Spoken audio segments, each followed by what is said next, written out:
નમસ્કાર, ન્યૂઝ ટોપ 9 સાથે હું છું જિજ્ઞાસા। તમામ સમાચારો પર નજર કરીશું, પરંતુ સૌથી પહેલા વાત કરીએ ગુજરાતની ટોપ 9 ખબરો પર।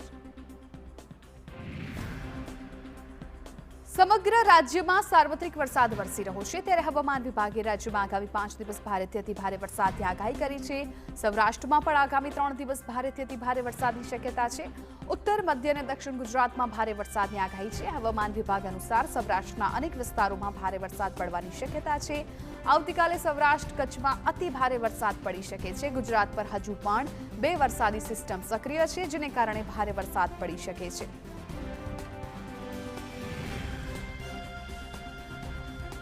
હવામાન નિષ્ણાંત અંબાલાલ પટેલે આગાહી કરી છે કે દક્ષિણ ગુજરાતના ભાગોમાં 10 ઇંચ વરસાદ પડવાની શક્યતા છે, જ્યારે દક્ષિણ સૌરાષ્ટ્રના ભાગોમાં 5 થી 6 ઇંચ વરસાદની શક્યતા છે।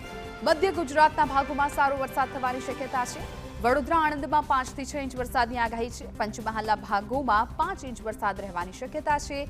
ઉત્તર ગુજરાતમાં 3 થી 4 ઇંચ વરસાદ થવાની શક્યતા, જ્યારે વાવ, દાંતીવાડા, દિયોદર, થરાદમાં વરસાદી ઝાપટા રહેશે। 3 થી 10 ઓગસ્ટ સુધી રાજ્યના વિવિધ ભાગોમાં વરસાદ રહેશે। સપ્ટેમ્બરની શરૂઆતમાં પણ વરસાદ થવાની શક્યતાઓ છે।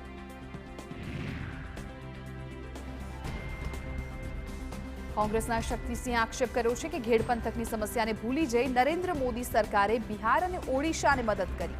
તેના જવાબમાં ભાજપે કોંગ્રેસને ભૂતકાળ યાદ કરાવ્યો। રાજ્ય સરકારના પ્રવક્તા ઋષિકેશ પટેલે કહ્યું કે બિહારને જરૂર હતી એટલે આર્થિક મદદ આપી, પણ યુપીએ સરકાર વખતે જ્યારે ગુજરાતને પાણીની જરૂર હતી અને નર્મદા ડેમમાં દરવાજા નાખવાના હતા, ત્યારે કોંગ્રેસે જ આ કાર્યનો વિરોધ કર્યો હતો।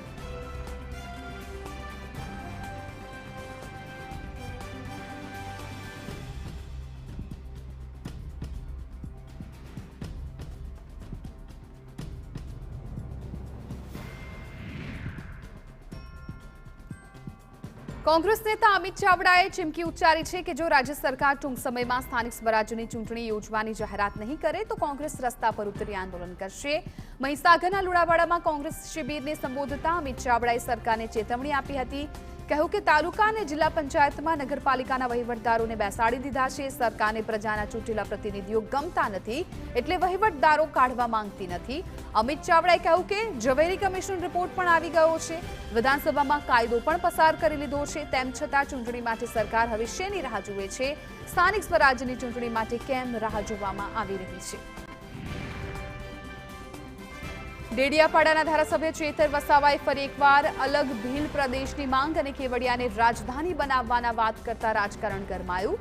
ભરૂચ સાંસદ મનસુખ વસાવા પણ મેદાને આવ્યા છે અને ચેતર વસાવાની માંગને અયોગ્ય ગણાવી છે। મનસુખ વસાવાએ આક્ષેપ કરતા કહ્યું કે રાજકીય રોટલા શેકવા માટે અલગ ભીલ પ્રદેશની માંગ કરવામાં આવી રહી છે।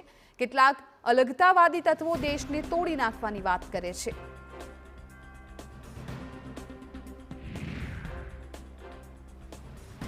અમેરિકામાં ગેરકાયદે ઘૂસણખોરી કરતા 150 થી વધુ ગુજરાતીઓની સુરક્ષા એજન્સીઓએ ધરપકડ કરી છે। આ તમામ ગુજરાતીઓ મેક્સિકો બોર્ડરથી ઘૂસણખોરીના પ્રયાસમાં હતા, ત્યારે પોલીસે તમામને ઝડપી લીધા। અમેરિકામાં ઘૂસણખોરીની ઘટના સામે આવ્યા બાદ ઉત્તર ગુજરાતના કન્સલ્ટન્ટ એજન્સીઓમાં ફફડાટ છે।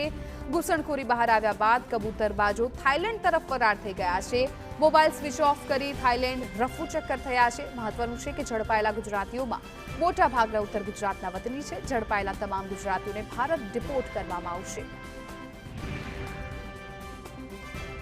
સ્વામિનારાયણ મંદિર બનાવવાના નામે કરોડોની ઠગાઈ સામે આવી છે। જેપી સ્વામી અને તેના સાગરીતો સહિત 7 લોકો સામે વધુ એક ફરિયાદ નોંધાઈ।